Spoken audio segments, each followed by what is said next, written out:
Welcome to The Explainer. Today, we're digging into a story that brings together two worlds you probably wouldn't think to connect. The shiny, curated life of a social media influencer and the, well, very complicated world of immigration law. So, how on earth do those two things fit together? Let's get into it. Our story starts with a woman, Zahra Al-Masriyah bint Noor. When a bus driver asks her for her destination, she has the simple but really powerful reply, to wherever. That one little phrase, it just says it all, doesn't it? It captures a life that's always in motion, never really anchored to any one place. So, if you just look at her online presence, Zahra seems to have it all figured out. She's a successful influencer, right? Thousands of followers are watching her every move, her every post. She's carefully crafted this persona of, well, of mystery, of adventure, of a kind of rebellious glamour. And she even turns this mystique into cash. Her brand, Clarisgyros, sells merch with these really provocative slogans, like the one you see right here. It's more than just a t-shirt, it's a whole aesthetic. It's this idea of celebrating a life lived on the very edge. But what happens when you pull back that digital curtain? Well, you get a completely different picture. Her entire life is built on what one of our sources calls a soft, illegal way. It's a very carefully constructed identity, one that depends on things like borrowed documents and a whole network of secret contacts. And I mean, just look at how fragile her world really is. Her entire existence is a house of cards. It's propped up by a borrowed social security number, a passport that's expired, even documents from some questionable connections. She's using secret Telegram groups to dodge immigration raids, and even forming relationships, not out of love, but as a strategy to fix her legal status. It's a constant tightrope walk. So, the big question is, how can somebody live like this in a country that has so many immigration laws on the books? To get that, we need to take a quick look at the legal principles that are supposed to prevent a situation exactly like Zahra's. Okay, so the whole system is supposed to be built on this key idea, legal certainty. Basically, it means the laws should be clear, they should be stable and predictable. You're supposed to be able to trust that the legal ground you're standing on isn't just going to vanish from under your feet. Then you've got the principle of equality, and this is a big one. The Constitution guarantees this right to everyone in the country. It doesn't matter what your nationality is or what your immigration status is.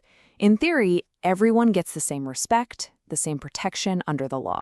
And finally, there's a principle that's meant to keep authority in check, proportionality. This just means that any penalty from the government has to be fair and balanced. You know, you can't use a sledgehammer to crack a nut.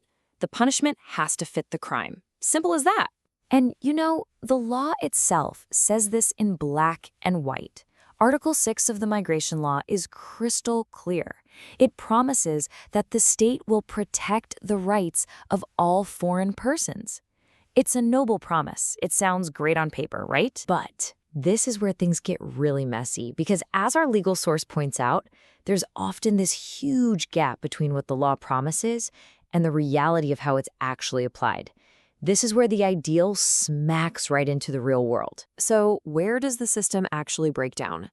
These failures create what some call vacíos legales, or legal gaps. Think of them as cracks in the system, cracks that people like Zahra can exist in, but also fall right through. Okay, check this out. There was this temporary program launched to help migrants get their papers in order. It offered them a real path to legal status. But then, in 2024, it just poof, it was gone. It vanished from the system with no official law getting rid of it. And just like that, thousands of applicants were left in legal limbo.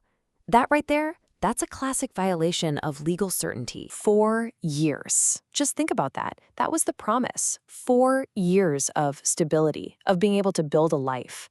And then, with zero warning, no official process, that promise was just erased. It became a ghost in the system and left people's lives hanging in the balance. So that's one problem, rules just disappearing. But what about when the rules are used, but they're used unfairly? Let's go back to that idea of proportionality, that the punishment should fit the crime, and see how it breaks down in a real-world case. So in this case, a migrant who had legal residency got it canceled. And you ask why. It wasn't because of anything they did. It was because of some issues with other employees at their job. The authorities jumped straight to the maximum penalty, canceling their residency for a mistake the migrant didn't even make. They didn't even try to figure things out first. I mean, it is the textbook definition of a disproportionate and arbitrary punishment. And this is where it all comes full circle, right back to Zahra. Her story is the perfect example of this bizarre modern reality, being a ghost in the machine. You're super visible in one world, but at the same time, you're completely vulnerable in another. Now, in Zahra's story, there's this fascinating character called the Stalker. He follows her every digital move. But it's not creepy in the way you might think. The source describes it as an analytical curiosity. It's like he's a scientist and she's this fascinating subject he's trying to decipher. And this character is such a powerful metaphor because Zahra is seen in two totally different ways. On one hand, you have her followers and the stalker. They watch her with this personal, almost intimate gaze. They see a person, a character, an enigma. But on the other hand, you have the immigration system. And to the system, she's processed with this cold, bureaucratic gaze. She's not a person. She's a case file, a data point, a risk to be managed. And this is the really unsettling truth.